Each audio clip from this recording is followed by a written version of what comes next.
Hello guys, देखिए आज हम लोग फिर सामाजिक विज्ञान के पाठ नंबर कितना लेकर आए हैं? 11। और 11 नंबर पाठ में प्रश्न कहाँ से शुरू हो रहा है? 51। और 51 नंबर प्रश्न क्या है सुनिए। गैरीवाल्डी के कार्यों की चर्चा करें। कई बार एक क्वेश्चन पूछा गया कि गैरीवाल्डी ने क्या किया था, क्या क्या काम किया था, उसी काम को हमको क्या करना है, बताना है।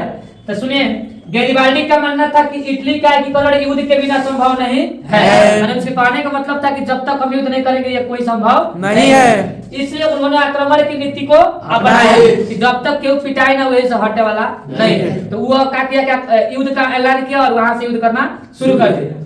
लाल कुर्ती और स्थानीय किसानों की सहायता से सिलसिली और नेपल्स पर अपना अधिकार कायम कर दिया, जमा लिया। जब उन्होंने आक्रमण की प्लान बनाया तो सबसे पहले किनको लिया था? देखिए, लाल कुर्ती, कौन? लाल कुर्ती। और स्थानीय किसानों की सहायता से उन्होंने सिलसिली और नेपल्स पर अपना अधिकार जमा लिया। गैरीवाल्डी पोप पर भिगा किया था, आक्रमण किया और अपना अधिकार जमाना शुरू किया, परंतु काउंट का बोर्ड ने उनकी अनुमति नहीं दी। हो जाएगा आपका वो। देखिए, अब प्रश्न नंबर कितना है? 52।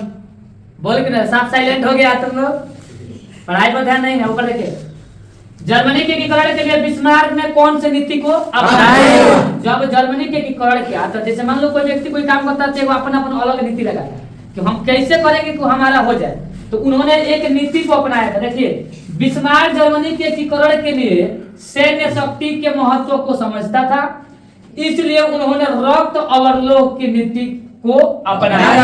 याद रखना, ऑब्जेक्टिव पूछेगा कि जर्मनी के एकीकरण के लिए बिस्मार्क ने कौन सी नीति अपनाया? तो कौन सा नीति? रक्त अवरोध की नीति अपनाया। हो जाएगा? Yes sir. देखिए, अब प्रश्न नंबर कितना है? 53 नंबर प्रश्न ध्यान से देखिए। वार्ड परिषद के कार्य को लिखो। माने जवन वार्ड है, तुम लोग गांव में भी कुछ वार्ड है, उस वार्ड के क्या कार्य है? सबसे पहला कार्य उस वार्ड के होते हैं कि वार्ड के सड़क गली नली जितना होता है इस सब का क्या करना? सफाई करना और सड़क गली नली का निर्माण करवाना। 2 नंबर में वार्ड की निगरानी करना। अब जो हमारा वार्ड है उस वार्ड को हम एक दिन में क्या करें? एक चक्कर मार दे कि कोई नल तो खराब नहीं है, कोई व्यक्ति, जैसे वार्ड का भी तात्पर्य है कि मान लो 2 व्यक्ति कोई झगड़ा ना करे, क्योंकि वार्ड के भी ऊपर आ सकता है। वार्ड है तो वही समझ लो मुखिया है, उस क्षेत्र के जिस क्षेत्र में वार्ड होता है उस क्षेत्र में क्या है? मुखिया है। अब 3 नंबर पे है निर्मल पेयजल की व्यवस्था। नल जल वही कहते में चला है, जितना नल जल गाँव में चला है सारे नल जल को कहा जाए कि आपको अच्छा पानी देना है, आप अच्छा से टाइमिंग पानी दीजिए, कि सुबह में पानी दीजिए, शाम को भी पानी दीजिए, पीने योग्य पानी देना है। तो निर्मल जल की व्यवस्था कौन करवाता है? वार्ड परिषद की बिजली आपूर्ति, माना बिजली की व्यवस्था कौन किसको करवाना चाहिए? वार्ड परिषद। क्यों? जैसे अभी हमारे यहाँ जितना पोल है सभी पोल पर एक बल्ब लगवाना है, तो ये लोग की वार्ड परिषद अपने अपने दिमाग में बल्ब लगवा ले, बाकी अपन वार्ड अनहरिया में काम चलाता है। तो कुछ ऐसे वार्ड जो मूर्ख वार्ड होते हैं अपने फायदे के लिए वार्ड बन जाते हैं, उसको अपने फायदे के लिए वार्ड नहीं बनना है, अपने जनता के लिए ही बनना चाहिए।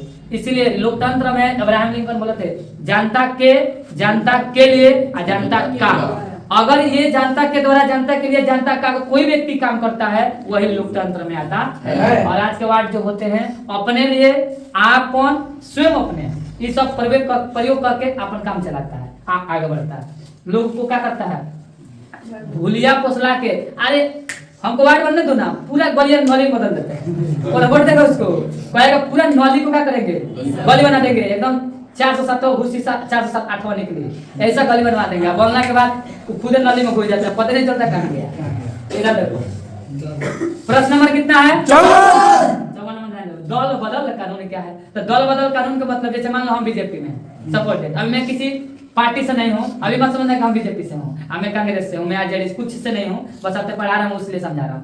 दल बदल, मान लो हम बीजेपी से है, आइए आरजेडी से है, ठीक है। अब मैं ये कांग्रेस से मान लो, हम बीजेपी का है कांग्रेस। अगर इसके क्षेत्र में जितने विधानसभा के ये विधायक जो होते हैं, सांसद जो होते हैं, वो अलग अलग खंडों में बटे हुए हैं। उन लोग क्या करेगा कि नहीं हमको बीजेपी में ढुकना है, तो बिना बदल घुस जाएगा, तुम्हारे ऊपर कौन कानून लगा देंगे? दल बदल। इसीलिए दल बदल कानून पारित किया गया कि आप है में से खुद तो में चल जाएंगे, जब वो जीता था तो वही में, वो जीता था तो यही में। पलटू महाराज की जानते हैं ना, आप सबको जानते हैं पलटू महाराज कौन है?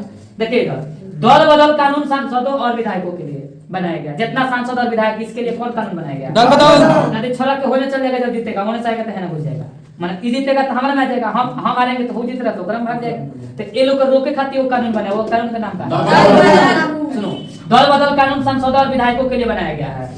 ऐसा कानून है कि जो उन्हें दल बदलने से रोकती है, माने अपन दल का करेगा बदलने से रोकती है, कानून लगा देगा। इस कानून के अनुसार कोई भी सांसद या विधायक किसी एक पार्टी से चुनाव जीतकर किसी दूसरे पार्टी में अपनी मर्जी से नहीं जा सकता, जब तक उसे अपना दल नहीं उसको साबित करेगा कि आपको उसमें नहीं जाना है, तब तक आप अपने मन से नहीं जाइएगा। इसलिए सांसद और विधायकों के लिए जो कानून बनाया गया उस कानून को ही क्या कहा जाता है? हो जाएगा? Yes sir. देखिए अब प्रश्न नंबर कितना है? और आज का अंतिम प्रश्न है, भारतीय लोकतंत्र के लिए 4 समस्याओं का वर्णन करें। मान लो भारत में लोकतंत्र चलता है ना, अब इसमें 4 को समस्या क्या हो सकता है? तो पहली समस्या ध्यान से देखिएगा, देश की एकता और अखंडता बनाए रखना। अगर आप ही अपने देश में अगर अखंडता और एकता नहीं बनाइएगा तो आप ही बर्बाद हो जाएगा। जैसे एक लकड़ी को आप तोड़ेंगे तो क्या हो जाएगा? टूट जाएगा। लेकिन बहुत सारा लकड़ी एक मतलब रख के तोड़ेंगे तो नहीं टूटेगा। इसीलिए कहा जाता है कि अगर देश में लोकतंत्र है तो उसमें उस देश में एकता और क्या होना चाहिए? अखंडता रखना चाहिए। 2 नंबर है, उच्च और न्यायिक पदों पर व्याप्त भ्रष्टाचार, जो व्याप्त भ्रष्टाचार जो हो रहा है उसको रोक लगा देना चाहिए। 3 नंबर महंगाई और बेरोजगारी की समस्या, सबसे बड़ी समस्या यही है, महंगाई और बेरोजगारी। अब एक बात बताओ, इसी चीज पर आपको याद रखिएगा कि महंगाई और बेरोजगारी कैसे है। आज अपने देश में बहुत ऐसे बच्चे होते हैं जो कहते हैं हम बेरोजगार है। क्यों बेरोजगार हो? बेरोजगार अपने लिए हो। अगर तो आपको बेरोजगारी की देखना है तो अगर हम बेरोजगार ना बैठे तो आप कोई रोजगार कीजिए, आप अच्छा से पढ़ लीजिए, पढ़ करके गवर्नमेंट जॉब की तैयारी कीजिए, आपका नौकरी नहीं लगा तब ना। अब वैकेंसी निकल रहा है, बेरोजगार बैठे हैं, मोदी आएगा काम देगा, मोदी देगा तुम्हारे घर से देगा।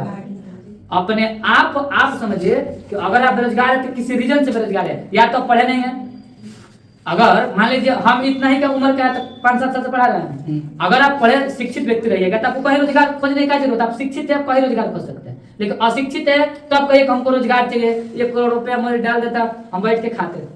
बैठने के लिए आए हो जीवन में, अगर आपको आराम नहीं करना है तो सबसे बड़ी है कि आपको मेहनत करनी पड़ेगी। आप मेहनत करिएगा तभी आप आराम से बैठ सकते हैं। देखिए ध्यान से, 3 नंबर पर कौन समस्या था? महंगाई और बेरोजगारी की समस्या। और 4 नंबर ध्यान से देखिएगा, 4 नंबर में सत्ता और महिलाओं की कम। देखो सत्ता महिलाओं की कमी, आज हमारे गाँव देशों में सबसे पहले ऐसी है कि महिला जो है उन लोगों की हर जगह कमी हो रही है। इसलिए सत्ता महिलाओं की कम, भागीदारी, अशिक्षा, अंधाधुंध चुनावी खर्च इत्यादि सबसे बड़ा समस्या है। तो उसका नाम क्या है? चुनावी खर्च। सबसे बड़ी समस्या किसके लिए? तो भारतीय लोकतंत्र। 1 करोड़ 7 करोड़ एक बार लेके खर्च कर दे, हम चुनाव में इतना खर्च, जब देखो तो चुनाव में एक चाहले नहीं तुमको मिलेगा कि व्यवस्था, लेकिन एक बार दर्शा दिया जाएगा। जैसे अपने गांव में देखिए चुनाव होता है तो कभी टेंट बनाया है नहीं, लेकिन टेंट का पैसा आता है। लोगों को बैठने के लिए कुर्सी की व्यवस्था होती है, कभी बनाया है नहीं बनाता है। सारे चीज लोग करते हैं और चुनावी खर्च दर्शा दिए जाते हैं 10 करोड़ 20 करोड़। पूरे भारत में जब भी इलेक्शन आता है चुनावी खर्च बढ़ जाता है और उस समय लोगों को दिया जाता है। लोग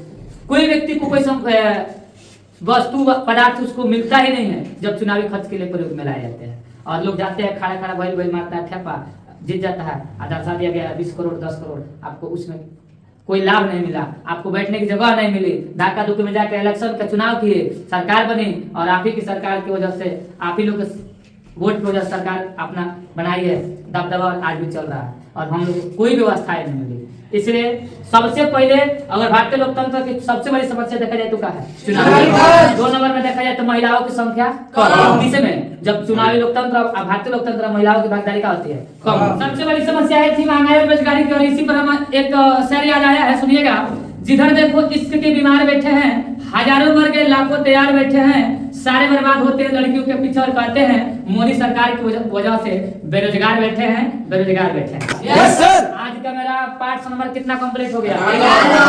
अगर आप 1 से लेकर 10 ले देखना चाहते हैं तो उसका लिंक इसके डिस्क्रिप्शन में डाल देंगे, आप जाकर देख लीजिएगा। Thanks for watching video.